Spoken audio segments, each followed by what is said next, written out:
고혈압성 뇌병증에 대해서 말씀드릴 거예요. 이제 우리 머리가 아플 때 걱정되는 게 한 가지 있죠. 뇌에 혹시 문제가 있는 거 아닌가? 머리가 이전과 다르게 많이 아프면은 그런 걱정을 하게 되는데요.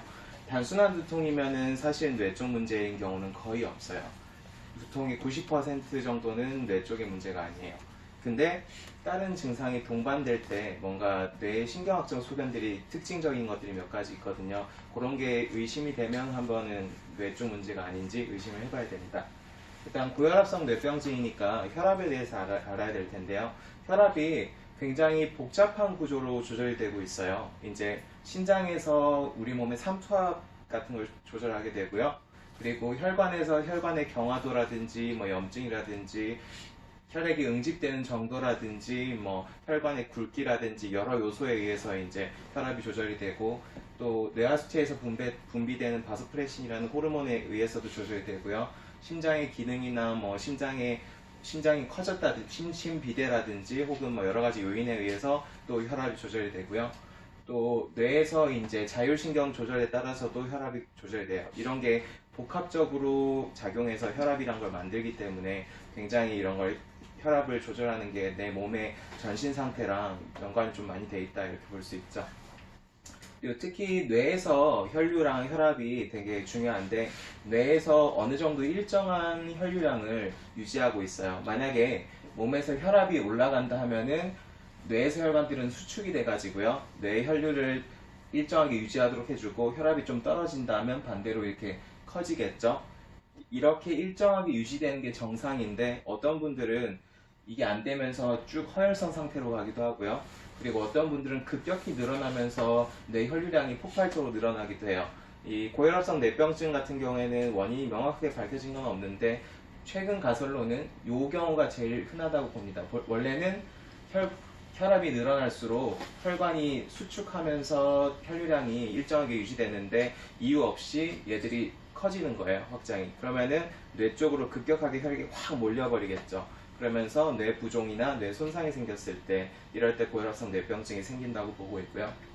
그래서 정의를 말씀드리면, 뇌혈관의 자율조절 능력이 안 돼가지고 갑작스러운 고혈압에 의해 두통이나 구토, 경련, 어지러움증 등의 신경학적 증후군이 나타나는 증상을 고혈압성 뇌병증이라고 해요.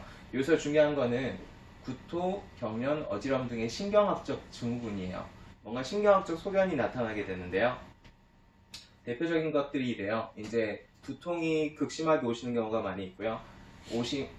구역질이 나고 실제로 구토를 하기도 하고, 어지럼증 때문에 균형을 못 잡기도 하고, 의식이 좀 없어지고, 경련 증상이 있고, 혹은 팔에 힘이 빠지고, 뭐 이런 증상들이 동시에 나타났을 때 이제 뇌 쪽 의심을 하게 되고요. 보통 고혈압성 뇌병증 같은 경우는 처음에는 두통이랑 뭐 구역감이 좀 있다가 좀 진행되면서 이제 의식 혼탁이라든지 경련 뭐 이런 걸로 넘어가는 게 일반적입니다. 좀 응급질환에 속하죠.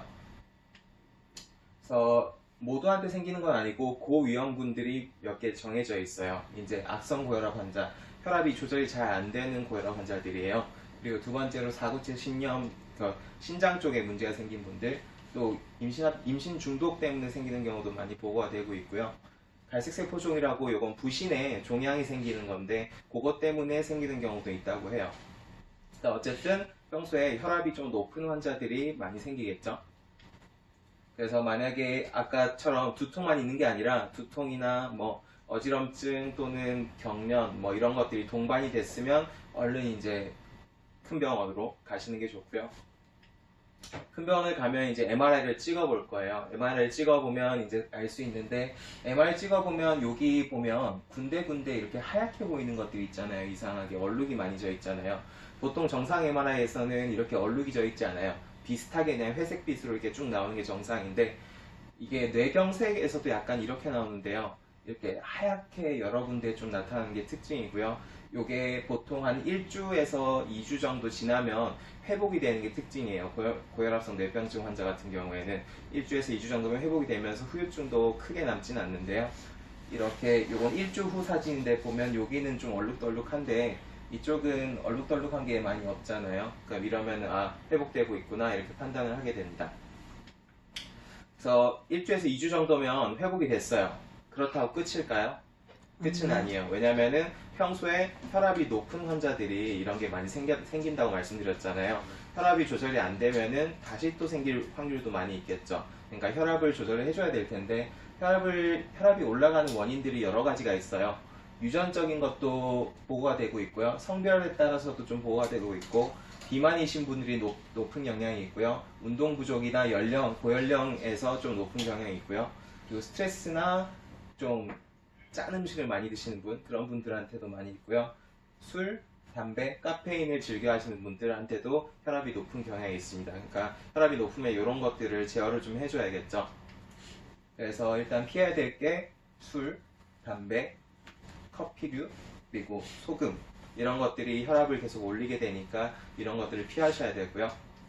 두 번째로 운동이 중요해요. 운동을 해서 말초의 혈액순환도 좋게 만들고 하면 혈압이 떨어지게 되거든요. 그래서 운동이 굉장히 중요하고요.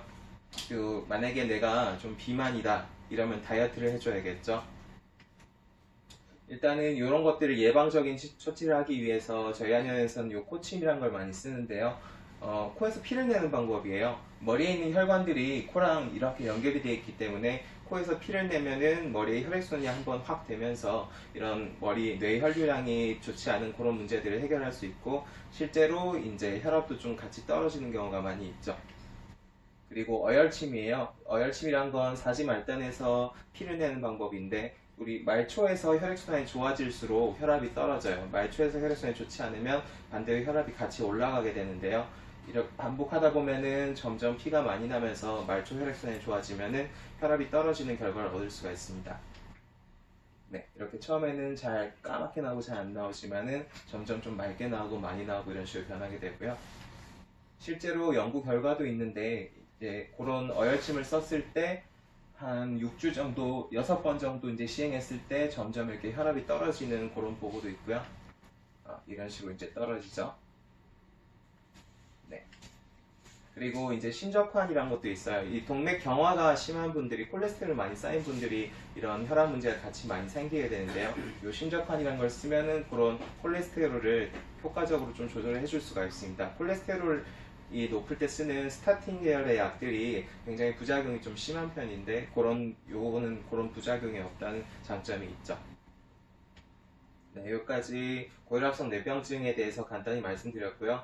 일단 두통이 있으면서 뭔가 구토나 혹은 발작이라든지 뭐 한쪽에 힘이 빠진다든지 이런 증상이 있으면 일반 의원이나 이런 데서는 치료를 못해요. 일단 큰 병원 가가지고 내가 어떤 상태인지 MRI도 찍어보고 한번 확인을 해봐야 되고요. 그러고 나서 좀 나아지고 나더라도 이게 나아졌으니까 끝이지 라고 생각하면 안 돼요. 그 다음부터 관리가 굉장히 중요하게 되고요. 그럴 때 혈압 관리가 굉장히 중요할 텐데, 이런 혈압 관리를 어디서 받으면 제일 좋을까요?